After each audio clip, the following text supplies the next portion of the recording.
Good Wednesday morning, everybody. It's me, Baron Bananas again. And here we are, we're gonna be going back into Katawa Shoujo. We didn't get too far yesterday, but that's okay. We're gonna get through Act 1 at some point. How long it'll take us? I really don't know. But we'll get through there. We'll get through it. I messed around with my audio settings a bit more, so I should be coming in a little more clearly now. I hope. I'll find out once I hear someone talk about it. But I did a few things. I finally broke down and watched a video on how to make your voice not sound like absolute dog crap on OBS. Who knew adding 4 different kinds of filters will work? At least for my test run, it sounded alright.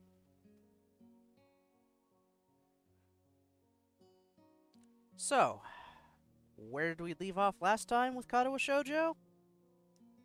We finished up our risk game with Shizune and Misha and lost.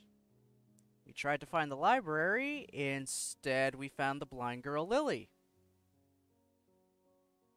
Got to know her a little bit, and then she took us to the library, where we met the librarian Yuko, and then while we were kind of just looking around at books, we met the shy and timid Hanako, who proceeded to run away because she was just so skittish. She's got a lot of anxiety problems. From there, we went back to our dorm, had a wonderful conversation with Kenji. Ugh. And then we just kind of went to bed, just like, I cannot even think or deal with what the hell just happened today.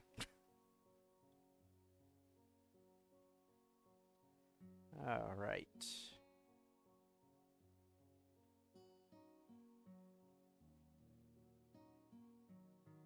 Oh yeah, we have the extras menu opened again now to us. With all the cute little drawings of everybody.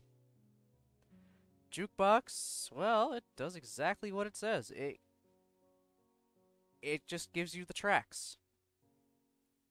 If you've heard the track in the game, it gets unlocked.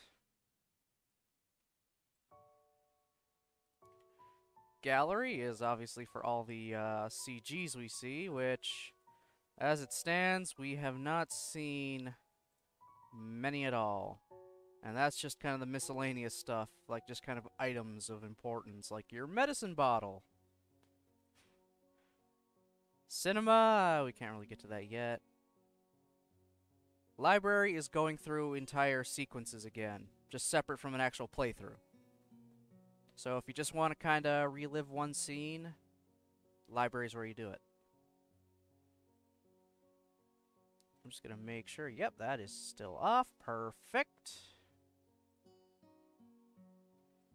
Anyway, let's load up our save and continue. Continue adjusting to Yamaku Academy.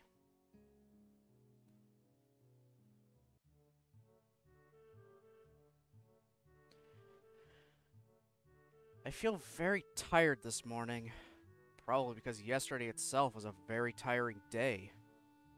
On top of that, I woke up far earlier than necessary. After saying hi to Shizune and Misha, start doing the work as instructed from the board. It already looks like today is going to be heavy. I don't have a problem with that now, though. Shizune and Misha might jump on me trying to get an answer about whether or not I've decided to join the student council, even if it's just one day. I wouldn't put it past them to try, and I don't have an answer for them if they do. So this situation is convenient for me.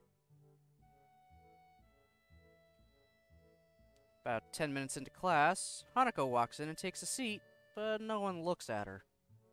The teacher doesn't even comment on her lateness. He does, however, stop us to say that we're going to break into groups again. How much group work is in this damn school? Like, my god. I turn my head and see that Shizune and Misha are looking at me. Shizune gives me a smile that is equal parts cute and menacing. This is a smile that says, "We have you now. There is no escape."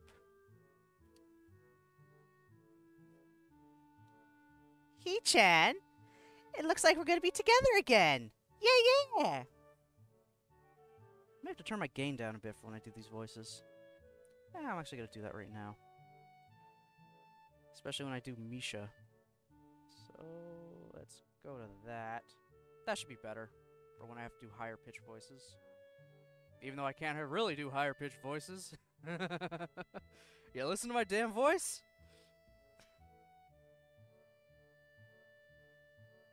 Misha leans sideways while Shizune pushes her desk closer to mine.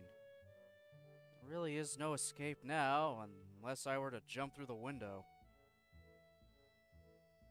Jumping out the window isn't the best option, sadly. This man's willing to defenestrate himself to get away from them. What's wrong, He-chan?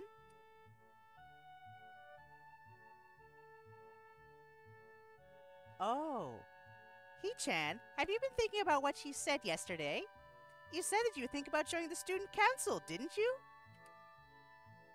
It's okay, He-chan. We were talking about it after you left. And it would be rude to expect you to already have an answer for us this early, right? Right.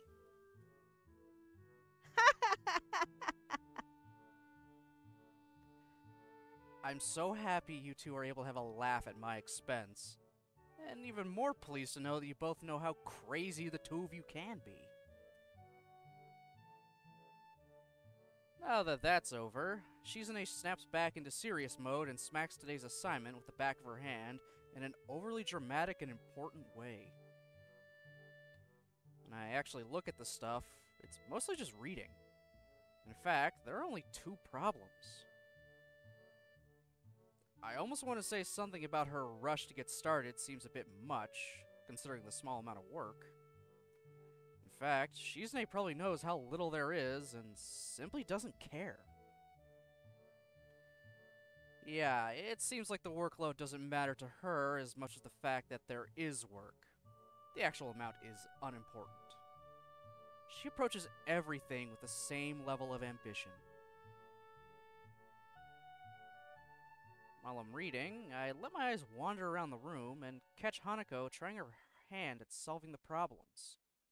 It looks like she's working alone. I can't remember seeing her working with other people before. Thinking back to how shy she is, it's understandable. Hey, that girl over there. Huh? Who, He-chan? Her. Hanako. Over there. She always work alone? I think so, He-chan. Do you feel sorry for her because she's alone? I was just thinking that maybe she could work with us or something. No, I don't think that'd be a good idea, He-chan. Why not? She-chan wouldn't get along with her. Why? Misha shuffles around the question, letting out a laugh that sounds very strange. It's nervous, but still has that lilting up and down quality present in everything she says. Just because, He-chan. By now, Shizune has noticed our conversation, and it makes me realize again how Misha has been signing everything she's been saying this whole time.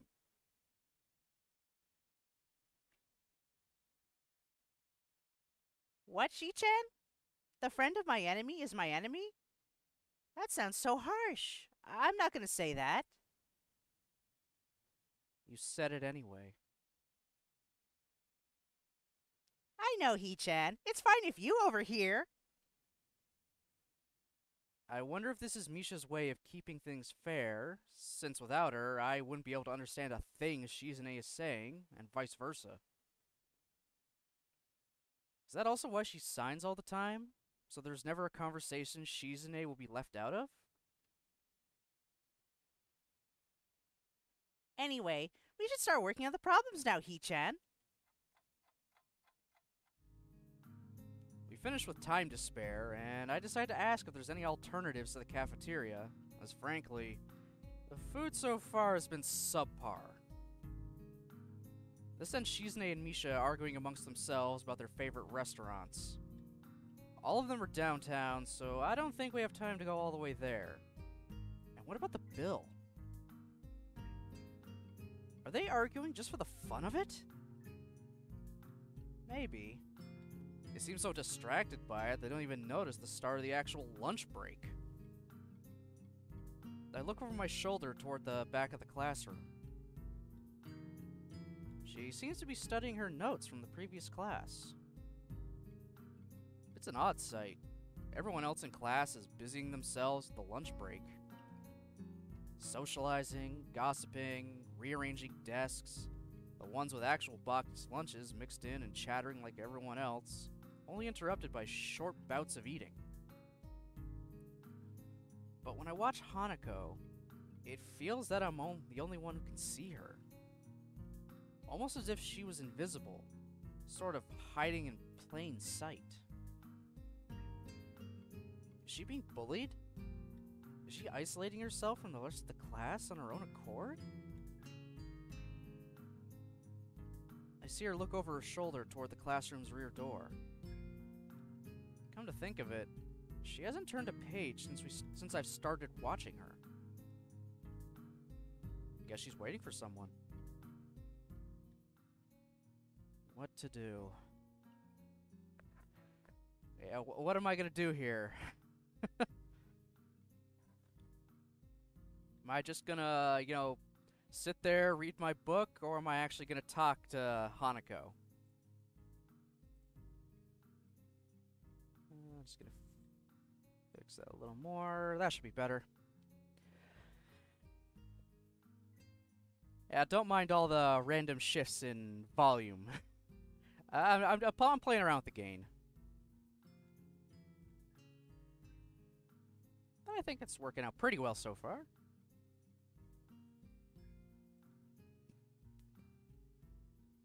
Alright.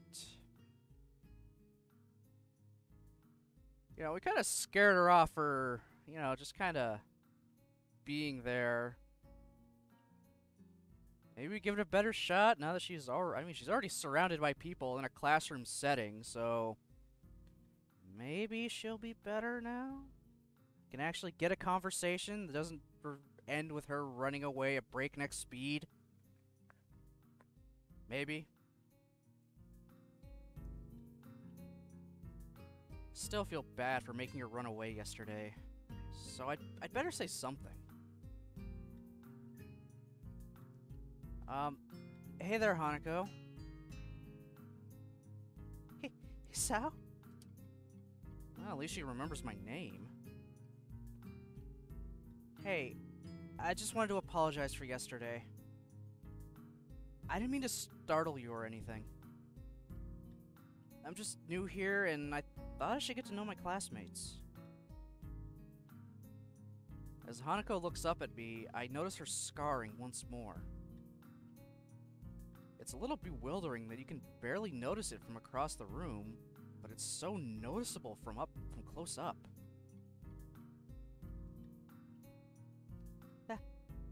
That's okay. It was my fault. Nah, it wasn't anyone's fault. It just kind of happened. So, are you waiting for someone? I saw you looking at the door before. Yes. Lily. Oh, you mean Lily the blind girl? Hanako only nods in response, and I can't help but wonder if defining people through their disabilities is a faux pas of the worst kind. We're just normal here. I guess that explains why Lily took off after her yesterday. She seems like a nice girl. You two friends? Yes. As if hoping for Lily to appear, she checks over her shoulder again. I think I'm making her nervous again. I hope I'm not disturbing you right now. No, it's not that. That's not it. It's just easier if Lily doesn't come here. Oh, because it's hard to get around the classroom? Not really. Hanako's gaze drifts past my shoulder and towards Shizune. Shizune? Hanako nods again. What about her? Don't they get along? Hanako shakes her head. Clearly this is something she doesn't want to talk about. It does make a strange sort of sense, Shizune and Lily not getting along so well.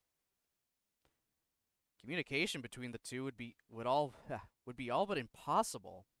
It's hard enough talking to Shizune through Misha, even when I can see whose hands are talking. Hanako is so focused on Shizune that I'm the first to notice Lily at the door. Oh, she's here now. Hanako spins around to confirm this. Upon seeing Lily, she moves quickly to the door.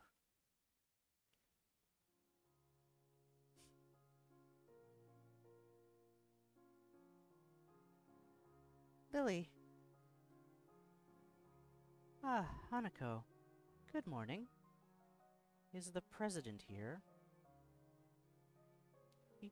Yes. Hanako glances over her shoulder at Shizune again, as if to confirm she can't hear them, even though that's impossible. I suppose we'd best be off then. Lily's sigh and tone of what seems like frustration makes me raise an eyebrow.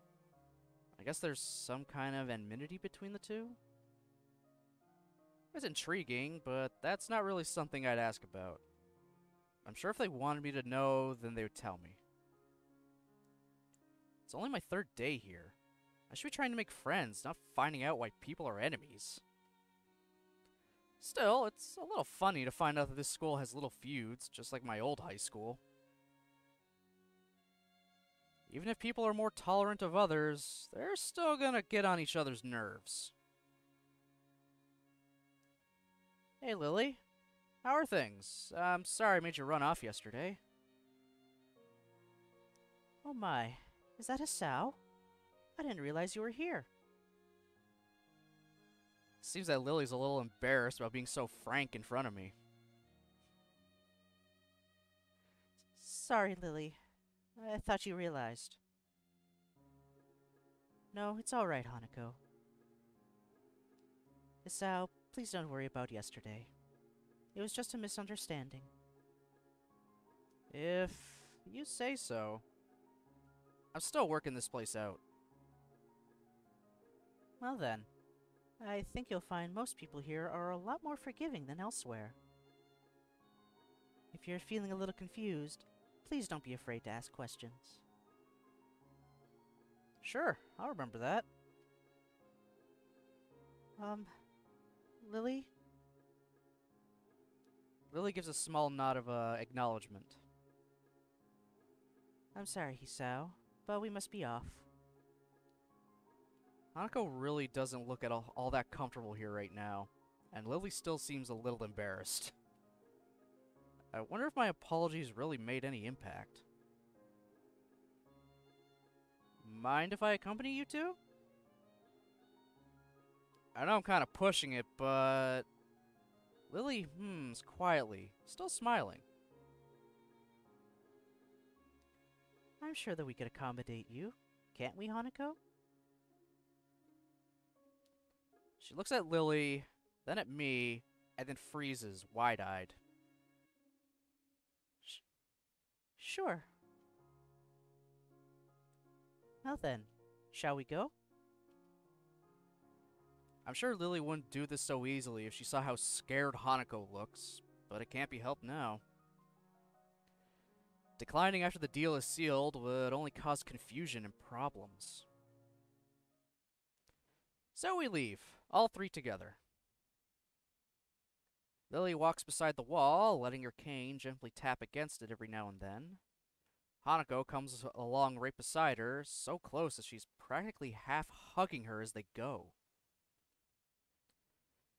Although it makes her walking that much harder, Lily takes it in stride. As we turn around the corner of the hallway, something hits me in the chest with the force of a steam train. Hanako shrieks a little, and my vision briefly goes black. Ouch. Oh boy.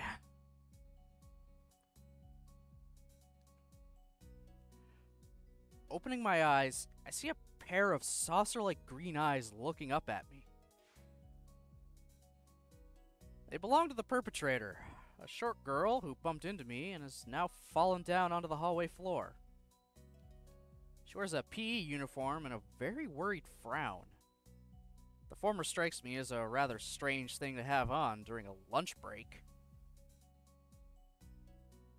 More striking than that, though, is that she doesn't have legs. Or she does, but they're not flesh and bone. Her pale and very much flesh and bone thighs end in shins and feet made of some black metallic or plastic-like material. They look disturbingly artificial and unnatural. It almost makes me forget that my chest is hurting. The girl winces a little and rubs her nose and jumps up. Aw, man. Hey, are you alright? I'm sorry about that, really. I wasn't looking where I was going, and you just came out of nowhere. Sorry. Sorry. She's looking really apologetic, in the hurt puppy way of looking apologetic. I quickly forget about being angry or anything, since hurt puppies are my weak spot. It's okay. Don't worry about it. Ouch. I say that, but there's a stinging pain growing in my chest, and I know that this is about the biggest possible danger for my condition. Don't overexert yourself, don't forget your medication, and most of all, don't get hit in the chest. I try to rub my solar plexus to chase the pain away, holding my breath in an attempt to hear my heartbeat.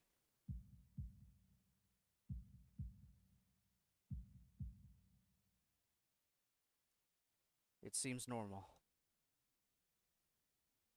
Hey, should I get the nurse? The worried, high-pitched voice of the girl snaps me out of it. I stare at her for a few seconds dumbfounded until I realize that I probably looked worse off than I really was, doubled over myself and looking all tense. Damn, I'm overly worried about my heart. As you should be. One bad hit and you drop dead, dumbass.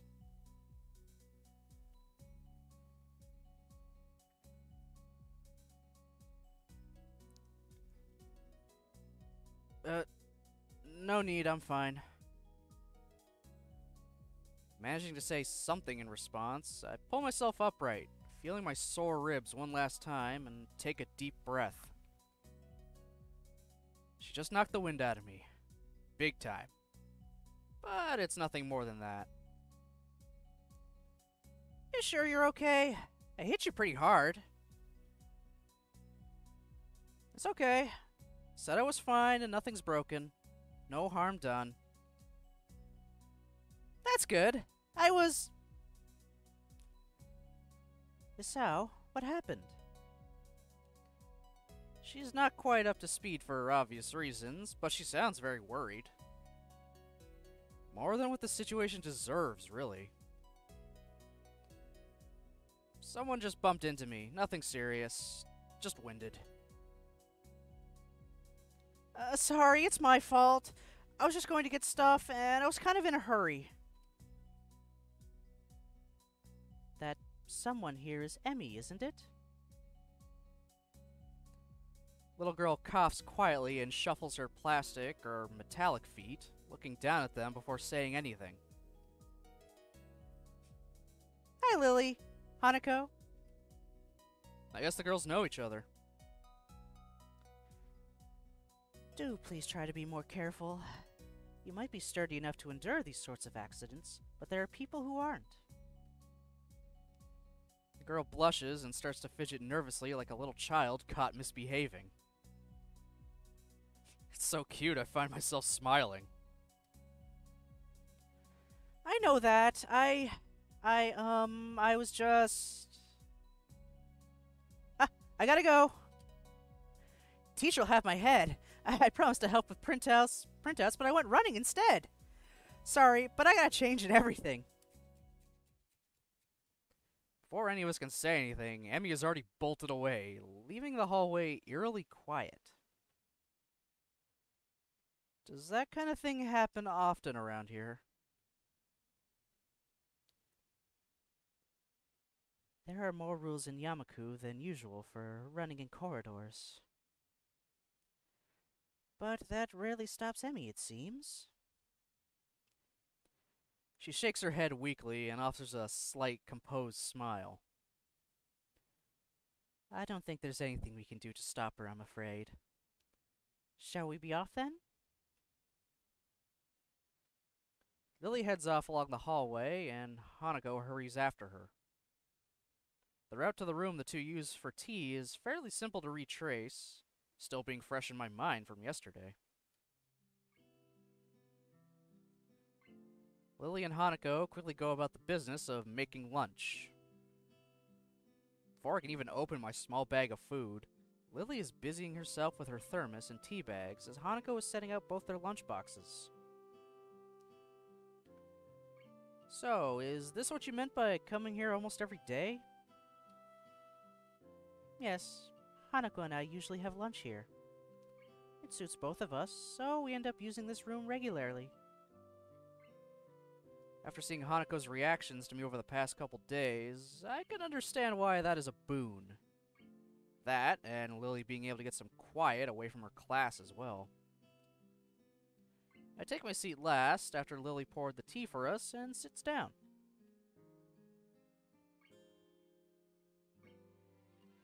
The more time I spend with these two girls, the more I think they're a perfect foil to Misha and Shizune. Even without a voice, Shizune is direct and brash, and Misha seems to get along with everyone. On the other hand, Lily is soft-spoken and relaxed, while Hanako seems to be the shyest girl I've ever met. So, how are you faring in Yamaku, Hisao? You seemed a bit flustered before. Apart from getting lost every now and again, and being crash-tackled outside my classroom, fine, I guess. You look pretty hurt before. Are you really okay? For a brief moment, I considered telling Hanako and Lily about my condition, but then I hold it back. I can't tell why, but for some reason I feel uncomfortable talking about it to these relative strangers, even if they have been pretty friendly. Yeah, it's nothing. I was just a bit startled. Judging from the two girls' expressions, I don't think they're buying it. But in what I assume is their way of respecting my privacy, they don't press the matter. I guess that's the one of the unwritten rules around here. Don't ask. Even if people's conditions are obvious, like Hanako's, there's still bound to be a story involved. Yeah, Hisao, your story is, so I went to a park on a winter's day. A girl I really liked confessed to me, and then I almost dropped dead from a heart attack.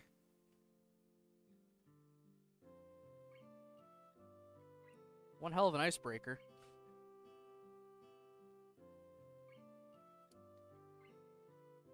everyone has things that they don't feel comfortable speaking about, and I think everyone here recognizes that. So, how long have you been in this school? You both seem to know your way around pretty well. Well, I've been here since the start of high school, but only moved into the dormitories a year ago. Hanako joined at the start of high school as well, and moved into the dormitories when she did, if memory serves me right. That's right, since high school. So you've known each other since then? Since I moved, yes. Hanako lives next door to me, so it's only natural, right? Right. Yeah, of course. Living next to someone is probably reason enough to befriend them, though I'm guessing that Lily's blindness played a part in that as well. Can't imagine Hanako easily making friends with someone who has to deliberately avoid looking at her scars. With the immediate conversation dried up, we start to eat our lunch.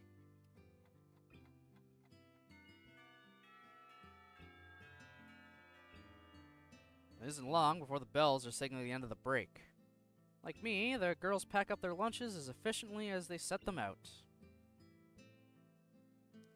I guess I'd better be off. Are you going to go with Hisao, Hanako? Hanako looks up at me, and for a second, I can see that she's considering skipping class, maybe just to avoid walking into the classroom with me. Yes. I don't know what to think of it. Hanako really is delicate to the point of breaking if you looked at her the wrong way. It makes me a bit nervous, too, but I push the feeling aside, trying to be as natural as I can. Smooth operator Hisao, apparently. We should hurry then. Class has already started by the sound of it. Lily gives a nod of farewell as she bends down to take her cane, Hanako and I filing out before her. We walk quickly down the empty halls to our respective classes.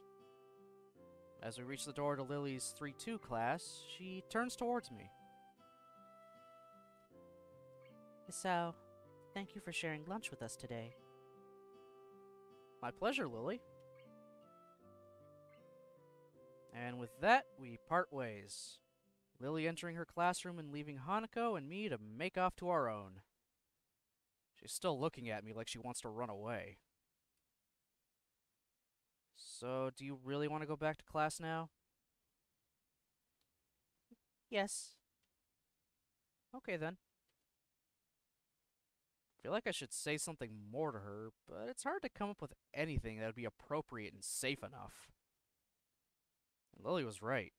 The more time we spend out here, the more explaining we have to do. I open the rear door to the class and walk in. Teacher looks up at me and opens his mouth to say something. However, as Hanako follows me in and closes the door, he simply nods to us and continues his lecture. This is the third time that Hanako has had her truancy practically ignored. There's definitely something going on here. We make our way to our seats, and I notice that Misha and Shizune are both missing as well. I wonder if it's some form of informal agreement with the staff, or if it's a perk afforded to unique students of this school. Trying to make as little disturbance as I can, I extract the relevant textbooks from my bag and start catching up. Class goes on quietly. The teacher seems like an okay person, despite the weird first impression I got, and the material is relatively interesting. However, the way he teaches is really bizarre. It's as if he expects that everyone is a natural genius.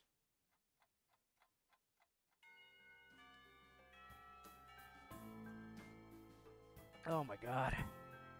I have not had to talk this much on stream like that. Like, ever.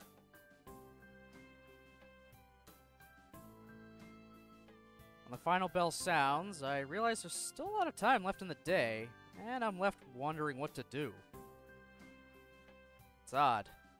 The hospital had 24 hours a day of free time, but here, filling the considerably shorter hours feels difficult. Everyone else leaves, and I'm left alone with the teacher. Muto is examining the assignment sheets we were working on earlier, marking them with a red ball pen. Raising his eyes from his papers briefly, he notices me and furrows his brow.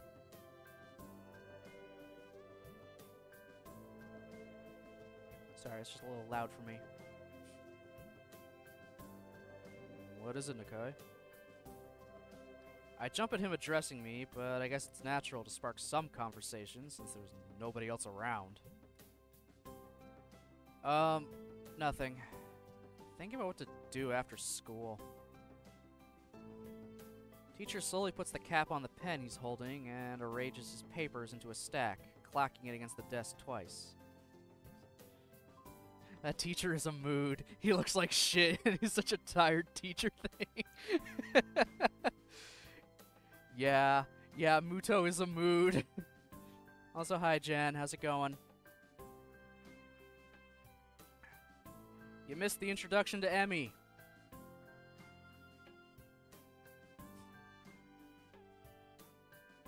Oh, good lord. Good, but no! She's gonna show up again, don't worry. You know that. You know she shows up. I slept in. So many regrets. You needed the sleep. That's okay. Sleep is important. We're not at that part yet. This was literally us going out into the hallway for lunch, and she just runs into me. Yeah, we're not that far yet.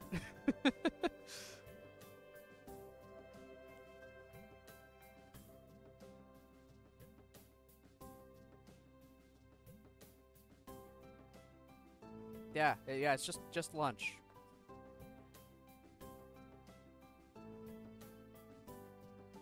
Also, do I sound better than yesterday? I kind of fiddled with the settings again, so I think I'm coming in a little clearer and louder, I hope.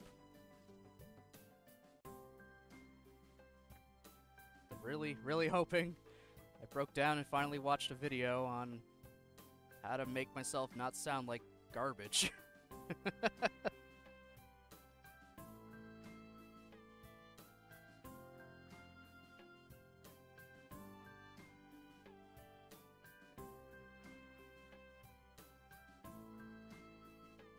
Seems very methodical, and for a brief moment, I'm reminded of Shizune. But the teacher is more unhurried and relaxed, much more routined. I'm on mobile, so it'll be totally different on this versus, say, my broken headphones. Okay.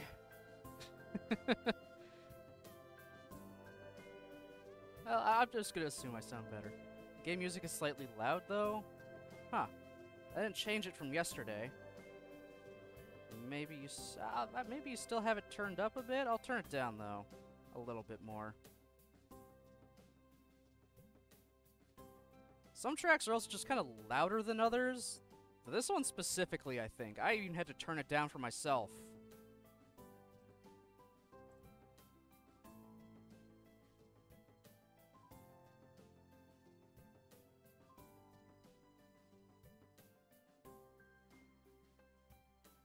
You have no plans? No. I considered joining a club, but I don't know what kind of club would interest me. Go observe a meeting of someone else's club. Might pique your interest. I guess. But I don't know how to continue from there. Muto looks at me in a way that makes me quickly want to take the words back to avoid a conversation. But I can't, so I have to forge ahead. I just don't know how to deal with people. I mean, the other students. I'm talking to people and everything, so it's not that I'd be isolated or anything.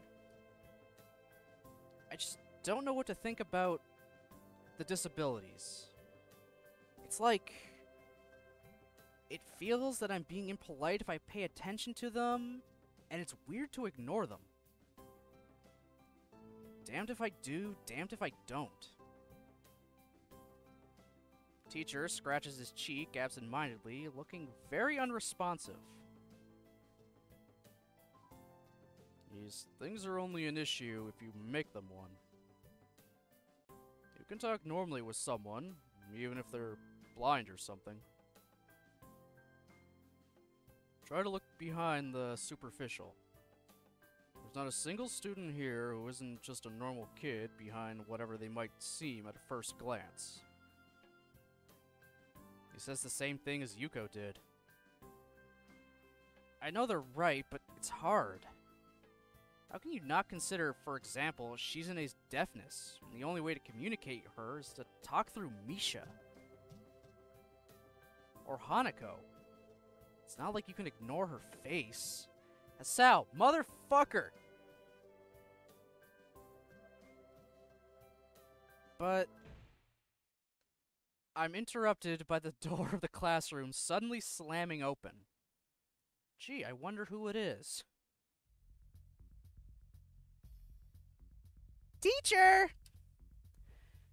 Misha crashes in, hands straight in enthusiastic greeting, her voice loud and lively enough to wake the dead from their graves.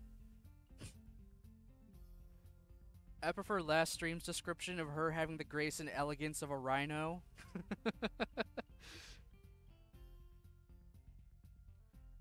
She starts toward the teacher's desk with her bouncing step, hands energetically swinging with the rhythm.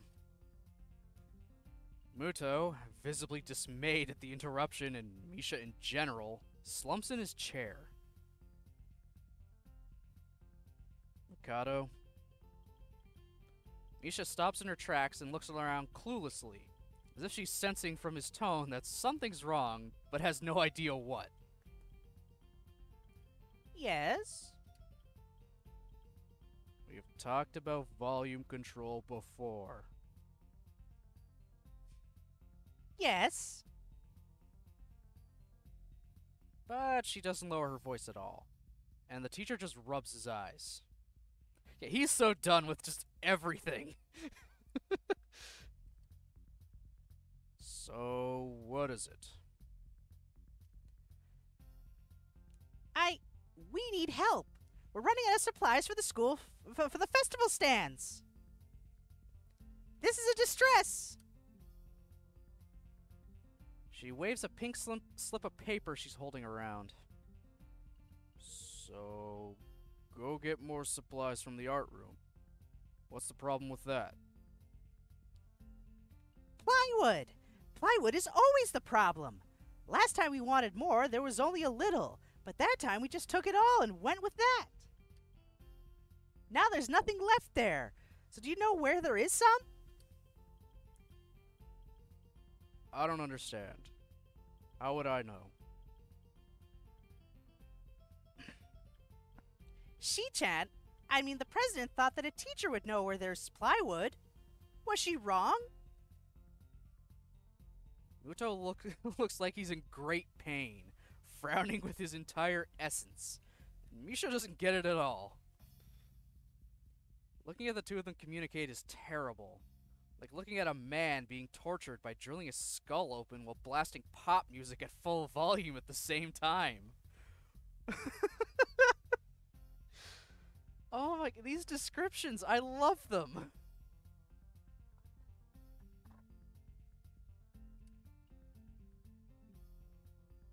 I'm afraid I have no idea if there's any plywood in the school, let alone where it would be if there was any. Ah, what should I do? Perhaps try finding Mr. Nomiya? I'm quite sure he would know where to find everything you need. You'd have to pry them from his cold, dead hands, but that's a different matter. Ah, I don't have time. We're so busy. She holds her head with both her hands, looking as despairing as it's possible for a person like her. Without even noticing, she crumples the note she's holding against her hair. I shouldn't even be fetching these things. There's so much to do, and we're falling behind the schedule. Muto looks at her gravely and then suddenly smiles. Smiling doesn't really fit his face. I think it'd be better if he didn't. I wonder if you could get some temporary help. He switches to staring at me focusedly with a hard expression, as if trying to say, go make some friends.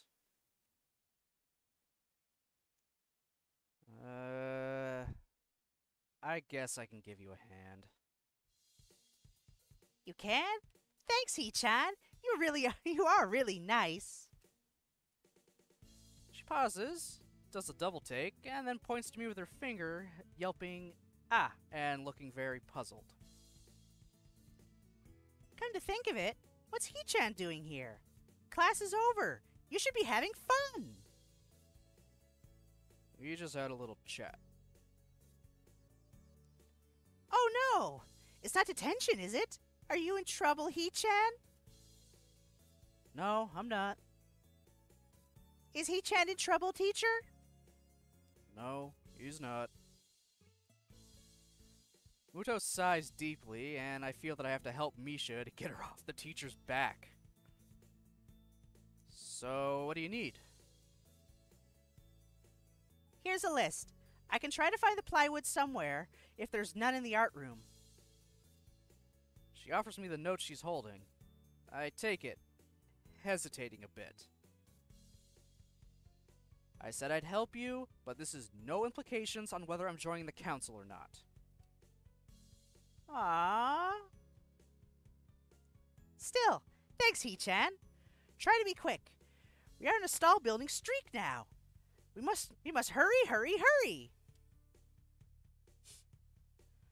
She bounces out of the classroom, leaving me and the teacher looking at each other with something that feels like a silent agreement.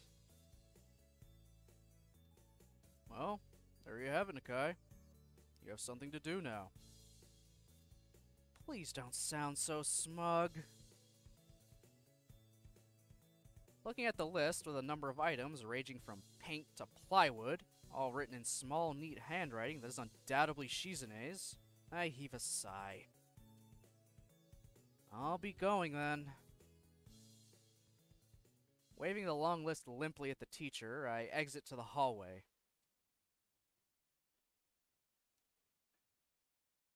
Classrooms closest to ours are designated belonging to classes 3-1 and 3-2 on the right side, and 3-4 on the left side, each door looking exactly the same. Further down the corridor, still with identical doors, are rooms I don't think were even used for classes. I guess the art room is not a classroom as such. I carefully push open the furthest door and peek in. It's a classroom, but it seems rather badly kept or not in use. Am I in the right place? Desks and chairs are all around the room. A thin layer of dust settled on them. There are some easels in the corner, so at least it looks like the right place. The room is flushed in sunlight from the big windows, shadows creeping all over the desks. Specks of dust are dancing in the stagnant air, making the beams of light almost visible. Jokingly, I call into the empty room. Anybody Something catches my eye and I stop mid-sentence. Yeah, it's Rin.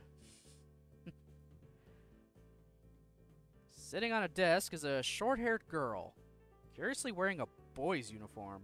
With a fork between her toes, a morsel of food stuck firmly on the end.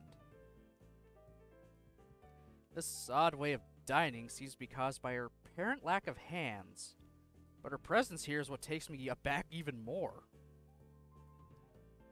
How did I miss her before?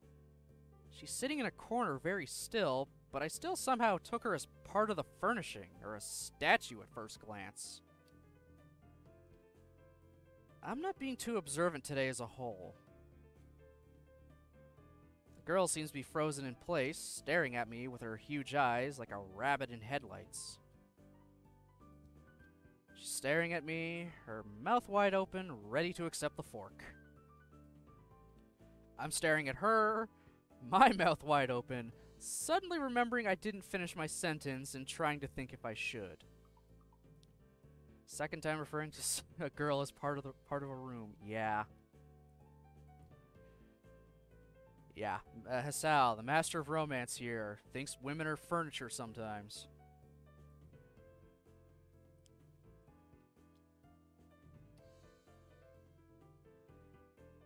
This weird stalemate keeps us both stunned into silence, punctuated only by the wall clock ticking rhythmically. Hello? The girl stuffs the forkful in her mouth and is now staring at me expectantly while chewing. This is a bit awkward. Hello? I was told to pick up some supplies from here. For some festival stalls, I think? I didn't think there would be someone here. She always reminded me of my sister for some reason.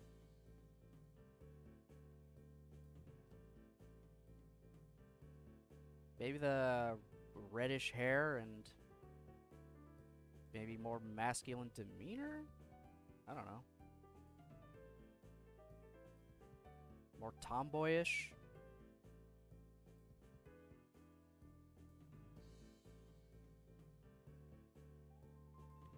Quiet, short red hair, and yeah, pretty masculine. Okay, yeah. I can kind of see it.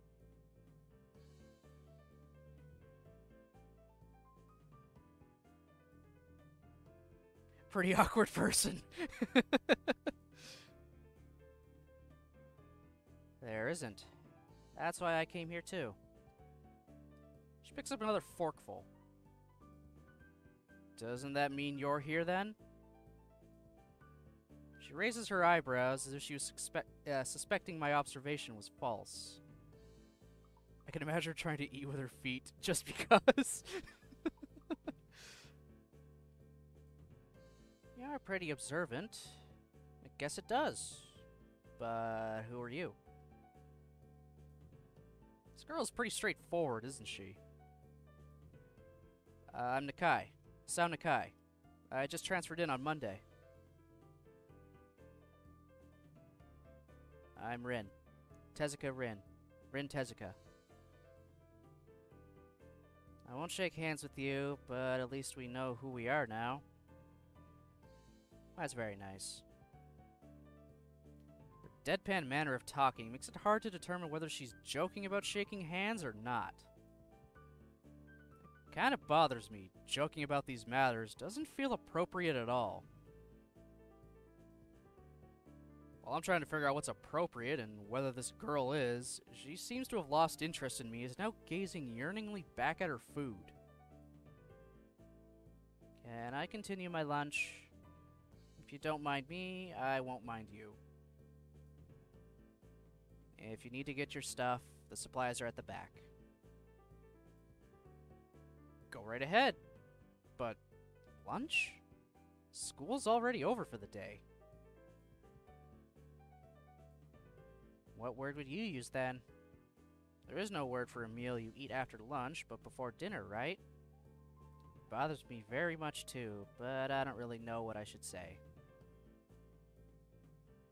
I don't think you're supposed to eat a meal between lunch and dinner to begin with. Blasphemy! Every time between major meals is snacking. Or tea drinking. Have you followed the Hobbit route, after breakfast to second breakfast? Second lunch, duh. You have lunch, second lunch, pre-dinner dinner, and then dinner, followed by late night snack.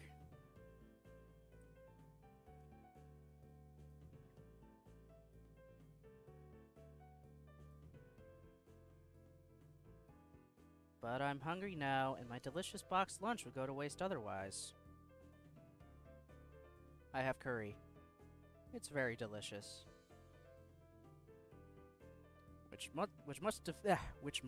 With much decisiveness, Rin once again picks up the fork between her toes, and with at least as much impoliteness, she points it straight at me.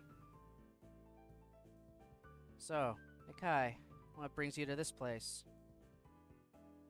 Like I said, I was told to look for these things. No, the school. From outside, you look fine. Is your problem inside?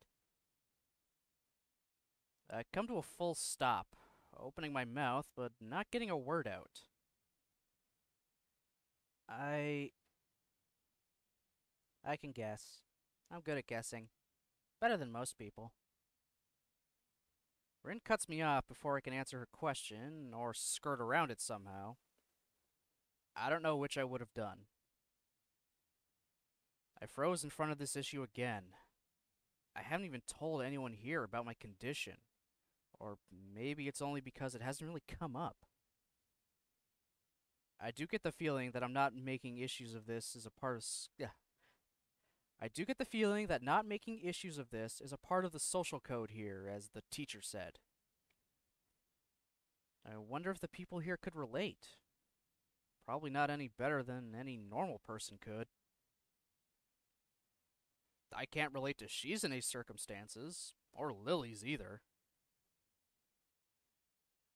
Naturally, while I go through this in my head, Rin keeps considering what my condition could be with an overtly contemplative look on her face. She puts her fork between her lips and leans back, looking at the ceiling as if the answer was written up there. A beam of light illuminates her face from the windowsill, creating a mask of dark shadow on the other side. I don't think it's anything in your head, and something in your guts would be boringly ordinary, like this lunch of mine, and less delicious. The problem must be in your pants. Yeah, that's the problem. Totally. She nailed it on the head. This messed up Sherlock Holmes kind of statement, and the sheer lack of tact is what delivered with catches me completely off guard. I think I'm gonna reel back even physically as Rin's eyes widen in revelation and astonishment. So I was right. There's something wrong with your tackle, isn't there?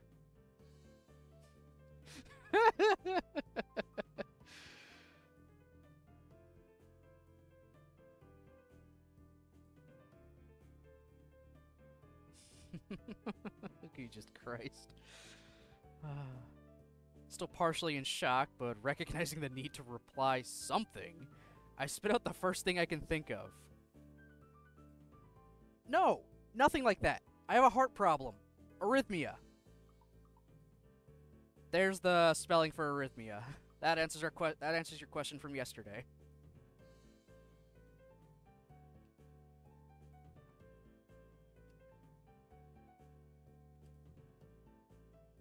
I said it. More like blurted it out, but I said it. Girl in front of me purses her lips together and glowers at me, looking very disappointed. How boring. Trouble in the pants would have been much more scandalous. What's with this reaction? I'm sorry to let you down. I forgive you. Just, I collect people, and a person with, you know, that kind of problem would have been really great. Collect people? People with different problems. Huh? So you just, like, go around asking people what's wrong with them? Pretty much. I see. With little left to say, Rin resumes her lunch, and the conversation dies away. But I keep thinking about what was said. It's the first time I told anyone else about my condition. All the other people have either known about it already or heard about it from someone else. Rin here has the social graces of a rhino.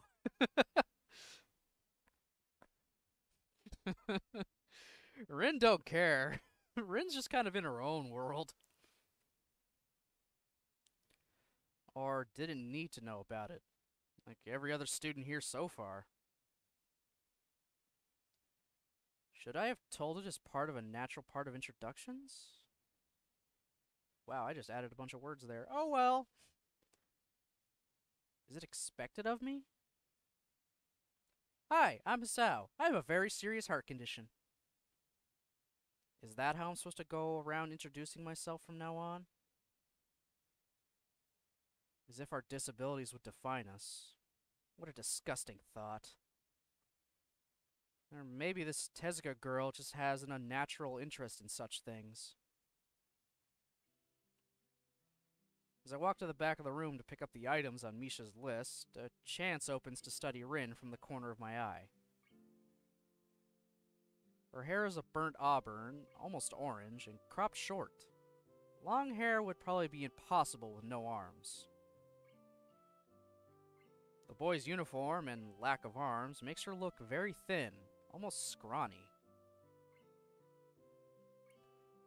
She's not particularly pretty, except for the murky green eyes, which flicker restlessly from below her short bangs, even when she eats.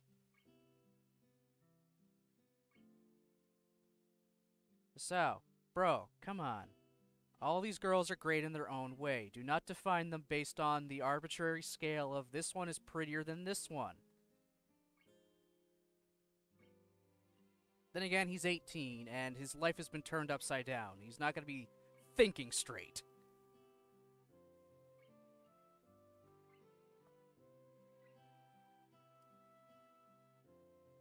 The distance and shadows make it seem like they don't reflect sunlight at all, but instead absorb all of it within them like deep wells.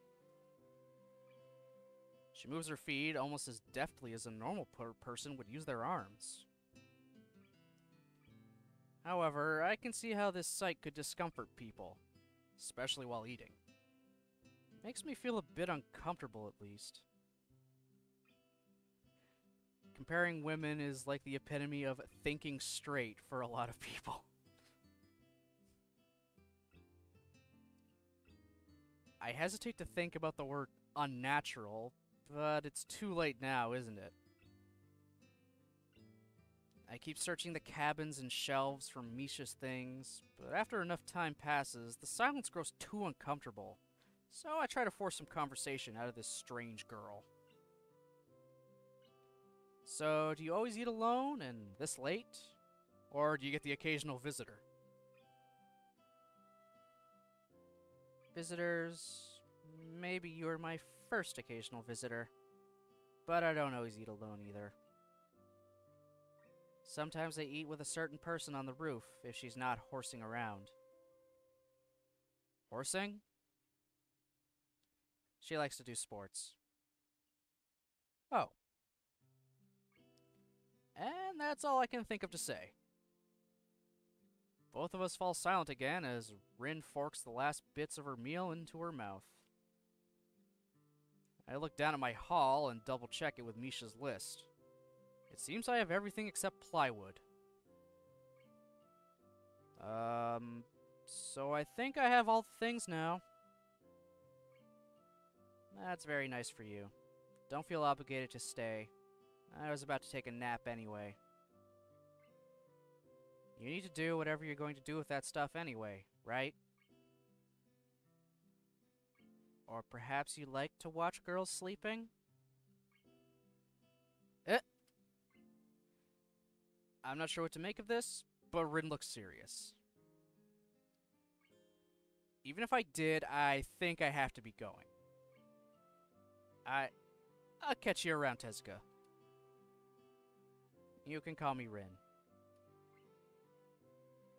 I feel that our relationship is, at this point, good enough to warrant this much. I was already turning to make my exit, but she draws me back in. Fine. Then I'm Hisao. Then you are.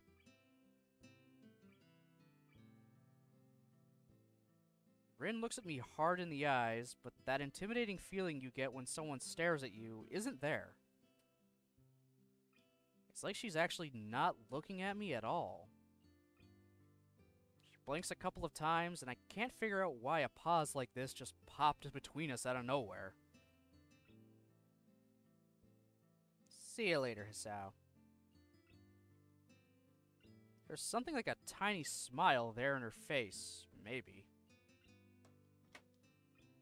Quietly back out of the room. As I shut the door in front of my face, I whisper to myself, what an intriguing person. From inside, I hear a muffled sing-song voice. I heard that...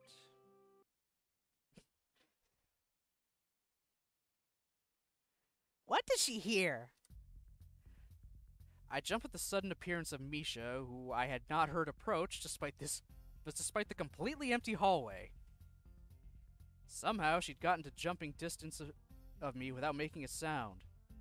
Creepy. Briefly reminds me of Kenji's nutty theory about the global feminist conspiracy, but I pushed through that thought aside. Shizune, standing slightly behind Misha, looks aloof as she couldn't have heard the remark that drew Misha's attention, but Misha is visibly excited. No, wait. More importantly, who's in there? There's no club meetings today. She tries to curiously peek past me, even though the door prevents her from seeing anyway. What are you doing here? You took so long, so we had to come and check what's wrong. That's no good, Hee-chan. She wags her finger at me scoldingly. I found plywood, but everything else is still missing because you are tardy. Oh, sorry. I got the things here. Was just gonna bring them. I think you're up to some mischief, Hee-chan. Who's in there with you? I wonder. Misha signs something quickly to Shizune, pointing at her own ear a couple of times. Shizune immediately pushes her way past me and opens the door into the classroom I just left. I can only imagine the shock she's experiencing. With Shizune's diligence and attitude, the insolence of daring to deface school property by sleeping on top of it must be too much to bear. And indeed, she stares at Rin, frozen in place apart from the slight but noticeable trembling of her shoulders from suppressed rage, I'm sure. Instead of blowing up, Shizune takes a few deep breaths, adjusts her glasses, and slams the door shut, turning to sign furiously at Misha. Maybe she did blow up, but I can't understand it. She shoots a very loaded stare at me too, as if it was somehow my fault that Rin is sleeping on one of the tables. I hope she's not getting any funny ideas about the reason of my tardiness. Hello. Rin's voice comes from the other side of the door, and it takes a few eye blinks to realize she might have trouble opening it. I open the door and find Rin directly behind it, looking at us with half-interest, half-sleepy face. Hello. Miss Tezuka, what do you think you're doing? You absolutely are not permitted to use school property for such, disgraceful activity. Sure is suddenly very crowded in here. I didn't know this was popular. It's hard to say whether she's happy or unhappy about this turn of events. At any rate, she ignores Shizune Misha's scolding, so they have no choice but to drop the issue.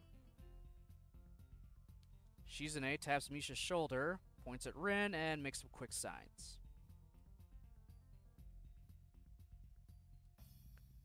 Popularity aside, please don't do that anymore. Anyway, how's your project going? Will it be done for the festival? Rin looks at them blankly, apparently at ease under pressure. The pressure Shizune's cold stare is putting on her. I keep wondering about that myself, too. 1 second, just gonna close my door.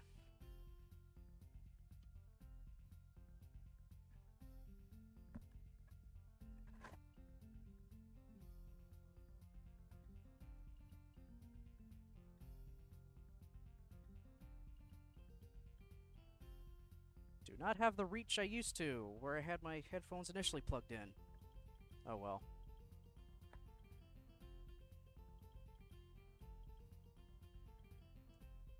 And? Well, think about it harder. As Misha signs her reply to Shizune, her face turns into an unsatisfied frown. Miss Tezuka, please try to take this seriously. It'll be a disaster if that wall looks like someone threw up their lunch onto it. Rin nods assertively. We'll think more seriously. Misha actually giggles at that, but Shizune doesn't. Not even after translation. She shakes her head, takes the materials from me, and takes off with Misha in tow. Rin frowns thoughtfully as she looks after the retreating student council duo. How rude. Yeah, it's true, though. I must finish my project before the weekend. There'll be dire consequences if I don't. The end of the world as we know it. Like weekends usually are, but more dire. Much more dire. Maybe I'll postpone my nap to unforeseen future. I'm about to ask what project she has and what are these apocalyptic consequences, but she walks back into the art classroom. Since you have nothing to do, would you mind giving me a hand? This paint can doesn't fit into my bag, but I need it. She kicks lightly at a huge can of paint that's lying on the floor next to the table she was sitting and sleeping on. Lets out a dull clang. Being the gentleman I am, I naturally pick it up. Bruh. Heavy. Yeah, sure. Where do you need to take it? Away. And with that, she takes off to the hallway, me and the paint can following since there's little choice for either of us. The hallway is quiet and empty now with Shizune and Misha gone, so we two leave toward the stairwell at the other end. Every 10 or 15 or 20 steps, I have to change the can from one hand to another because the thin handle cuts to my palm. At least it keeps my arms from tiring too fast. Rin strolls on beside me with an uneven pace that I have trouble matching, or maybe I'm walking weird because of the extra weight. It seems one of us is constantly walking too slow or too fast, and I can't figure out which. 2 flights of stairs below, trouble appears in the form of the head nurse and his fox-like grin. Ah, Mr. Nakai, what a happy coincidence. Tezuka too, of course. He nods courteously to Rin, who doesn't acknowledge him back, then turns to me because obviously it's me he had some business with. There's something I forgot to mention on Monday. I nod and wait impassively because I can't even begin to guess what he forgot. The feeling of the handle delving deeper into my skin doesn't make me feel enthusiastic about this interruption either. It's about your medications. Since you haven't been taking them long on your current medications, there might be some unexpected side effects, which might require adjusting dosages or even changing to another kind of medication. So we'll do a few tests regularly, and what I'd want from you is to keep an eye on everything in your condition that feels off, if you get what I mean. Nausea, headache, anything. And come see me if something happens. Alright. So, how are you? Everything fine? I give up and drop the can to the floor before answering him. Apparently this takes longer than my biceps can handle. I'm about to say something generic as an answer, but then I realize how often I've done that lately. Other people have asked me that too. Teachers and students here, my parents, visitors, nurses, doctors at the hospital. Everyone seems to be concerned about that. It's natural for a hospital, not so much for a school. Except this school. This is a small school, and both the student base and the faculty seem to be very tightly knit. At least that's the feeling I'm getting. And this is not the kind of school that gets transfer students too often. Thoughts sent shivers up my spine, but I give a generic answer anyway. That's great. Also, one other thing. My sources tell me that you've been at neither the school track nor even the pool. So I'd like to know if you've taken up exercising as I asked. Of course I haven't. This way of inquiring gives me the feeling that I should have been running my ass off on the track since the very first day. You have people spying on me? Not as such, I just happen to know a few people. But that's not the issue here, so don't try to slip out of it.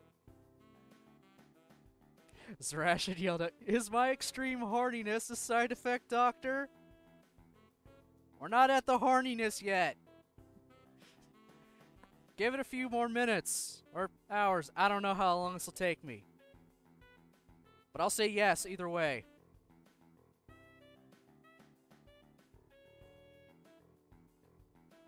Speak for yourself? Oh my god.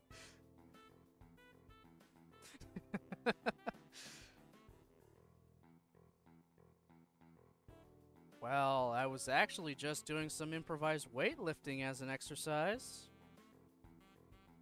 I pick up and lift the can up and down a few times, like some sad imitation of a bodybuilder, even though it's weighing down on my arms painfully. The stupid grin disappears from his face for a second, then comes back like it was never gone. Tezuka, would you give us a second? The nurse grabs me by the shoulder without waiting for Rin's permission, which he didn't need in the first place, and drags me aside. When I told you to exercise, I wasn't joking. I understand that you're still in your first week and all, but please don't ignore the importance of this. The reason I'm coming down this hard on you is that habits are not easy to form. The more you slip and postpone, the harder it'll be. It's the same with everything, like dieting. Can you promise me to be more serious about this from now on? Am I going to be serious about my health, or am I just going to give him a maybe? Or should I flip a coin?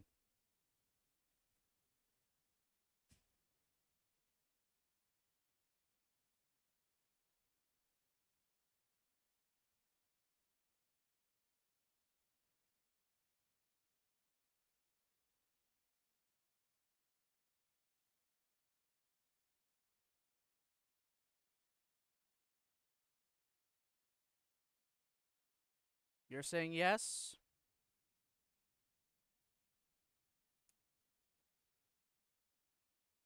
But then run with Emmy anyway?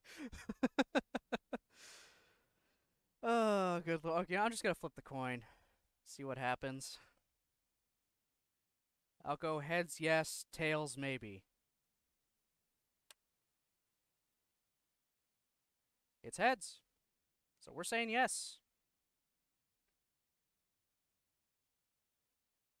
Yeah, I promise. Definitely. He studies me for a moment, then shrugs, smiling again. Okay, that's more like it. If you go to the school track tomorrow morning, you'll meet my spy, who probably has no qualms offering consolation to you if you want to jog a bit.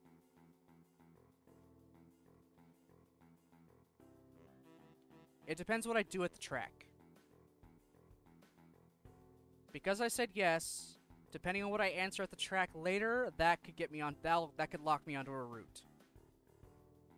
If I said maybe, I don't get that option. I'm just gonna quickly check the flowchart I have. Just for pacing reasons. Now. Good lord, I'm going all the way back. I'm surprised I still have this thing saved. Let's see.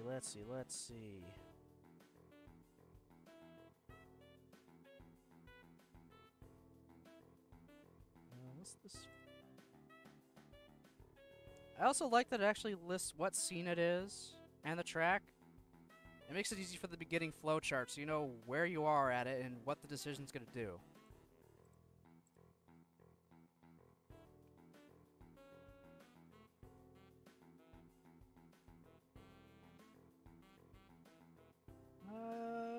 Okay.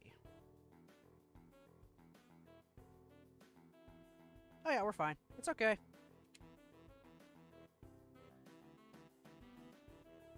Shouldn't you just answer to your truth, though? I mean, if I'm answering to my truth, I would try to I don't know, I would be trying to cheat. I just also want other people's opinions, too.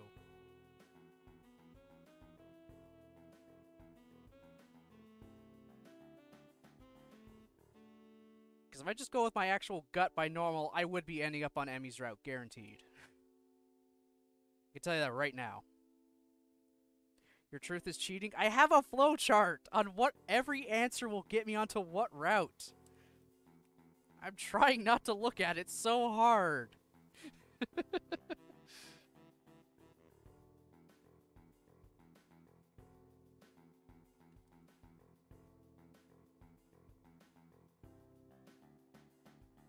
I know, but like, just don't. Well, yeah, I'm not. I'm only using it to see where the hell am I now in Act 1. Spoiler alert, I'm still not that far, and I think I've maybe just reached the halfway point now. I don't know.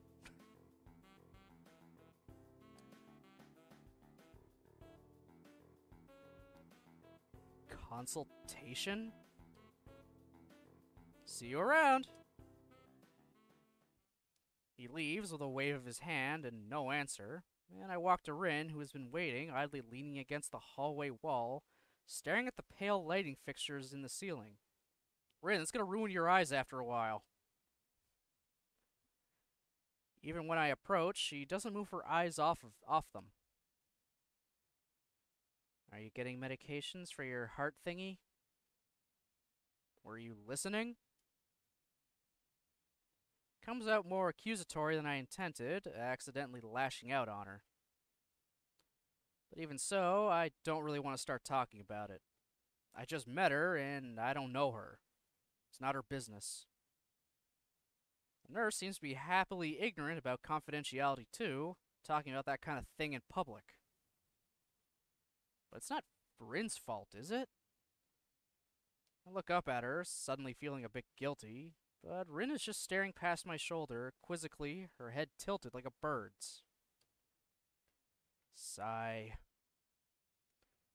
I don't know why this is so hard for me. Feels like there's some inexplicable lock that prevents me from being more upfront about this.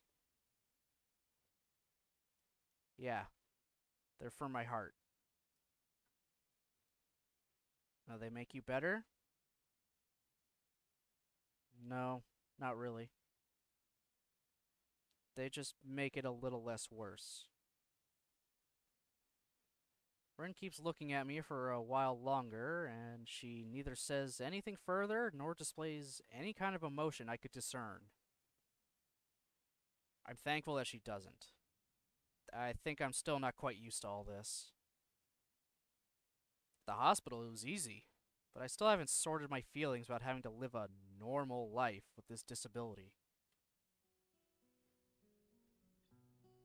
We leave the main building, and Rin leads us onwards toward the dorm.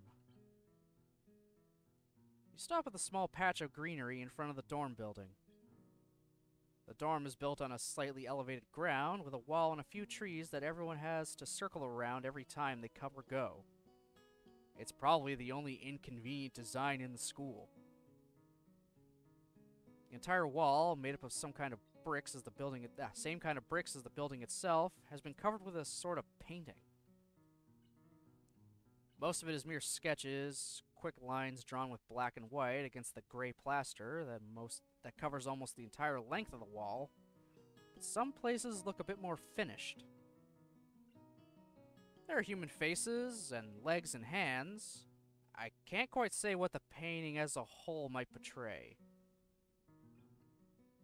Stacks of what seem to be paint cans arranged in piles around the ground beside the wall. See? The left side is hardly off the ground yet. And it's because I couldn't get in the mood yesterday, so I gave up and went to meditate instead. Then it was suddenly morning. I have to work on it, but the guys from the art class are helping with the negative spaces and base surfaces which is a problem. It's easier to paint big areas if there's a lot of people with hands. The reach is better, and it's faster too. She goes on a tangent of a tangent, waving a little with her arm, or whatever of it there actually is, to demonstrate, even though I got the point already. White cotton of her sleeve flaps around, and it makes me think it could look sadder. Makes me think it could look sadder than it does. But it makes me feel out of place, like almost every tangible reminder of the student base's special properties has in the past few days.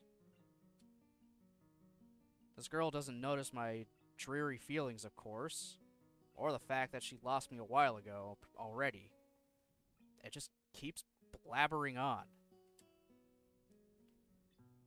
So that's why I'm trying to figure out if there's something I need to figure out, and then figure that out before it's too late and all hope is lost.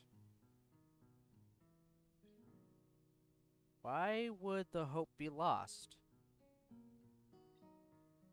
Because paint has to be painted, and then it has to dry, and then it has to be painted over with another kind of paint. It takes time. She finally stops, apparently thinking she made some kind of statement that makes sense. I think it's best to start from the top. Hey Nichols, how's it going?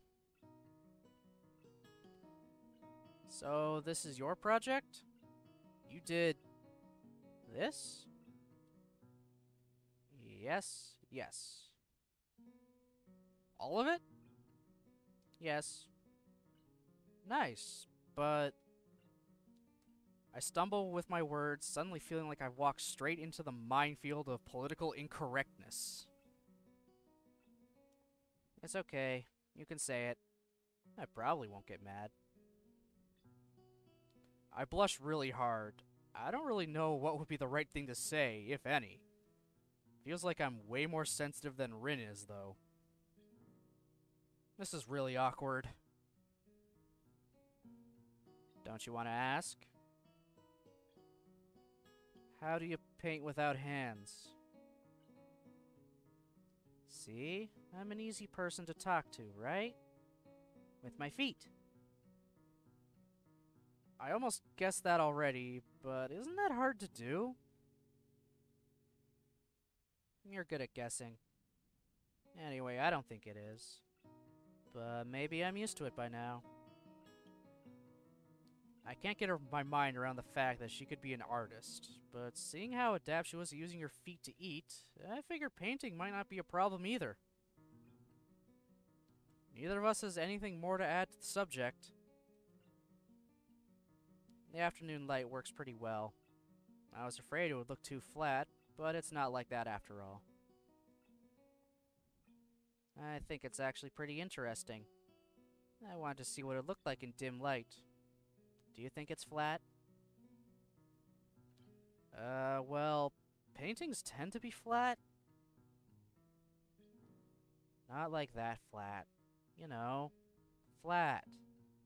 like some people are. No substance, no meat where there should be some.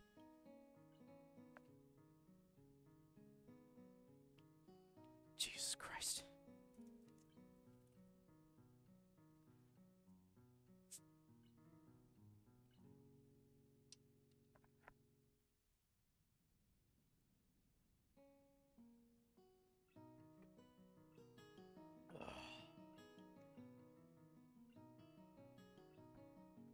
God, I wish that was a beer.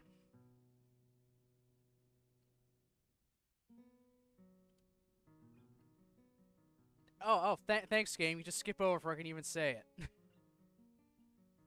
Thankfully, I have the power of reversing text with the wheel of the mouse. At least I should. Yeah, there we go. Okay, yeah, I made it stop. I know a few girls who... Come on, continue on. Continue on. Don't do the... There we go, thank God. I thought I almost broke it. Okay, I get it. But I couldn't really tell. I'm not that good with art. I can't name many artists or artistic terms. So I don't really have anything to say. Rin shrugs her shoulders at that, saying, "Suit yourself," without saying it, and looks up at the sky as if trying to look for something up there. I didn't think I'd get any actual work done, but if you give me a hand with the paints, I could do a little before it's too dark. I wanted to get a halogen lamp like the ones they have at the sports track, but there aren't any. Rin sure is quick to recruit my help. As was Shizune. It really makes me feel that the festival is such a big project that every pair of hands is needed. Why not? I'm not really sure if I can be of any help, though. It's just mixing some paints. You can do that. Probably. Do you have motor control problems? Like, you know, those people who have some? Cerebral palsy, maybe? Not that I know of.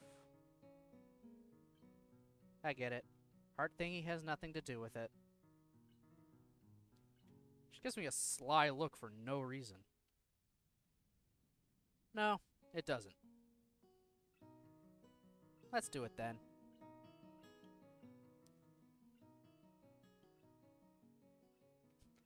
Who would have imagined a game sensitive to physical issues would come from 4chan? I know, right? Also, how you doing, Aqua?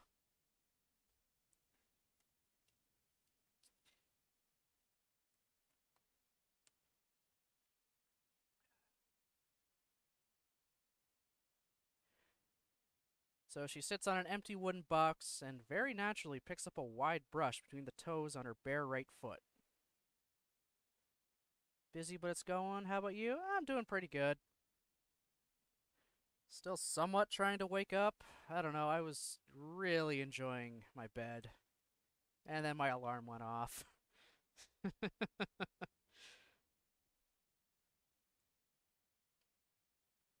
I open a few cans and pour some of the contents into shallow bowls for mixing. The thick paints flow lazily from the can to the bowl, like syrup. I mix them, creating funny, hypnotic-looking swirl patterns that melt quickly into each other to form a new monotone hue. Rin sets to work, every now and then asking me for a hand with something or the other. Finding different brushes is easy enough, but mixing the paints to be the exact tone this girl is apparently seeing in her head is a frustrating ordeal. She wants precision down to the last milliliter before she's satisfied, but her instructions are obscure at best. Add half a splash of green.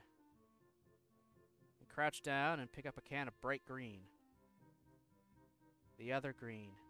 This green. I carefully pour some of the other green paint into the mixing bowl. No, that's almost a whole splash. More white. Is green a good color to add? No idea. You're the artist here. A hint of smile appears in the corners of her mouth. Do you lack an opinion? No, it's just that I have no idea. It's okay, because I got an idea. Add more white. With this exclamation, I pour a minuscule amount of white into the bowl and mix it. It looks slightly whiter? That's not good. It has to be like the color when you wake up and you know that you saw the meaning of life in your dream, but you can't remember it. Maybe it's yellow.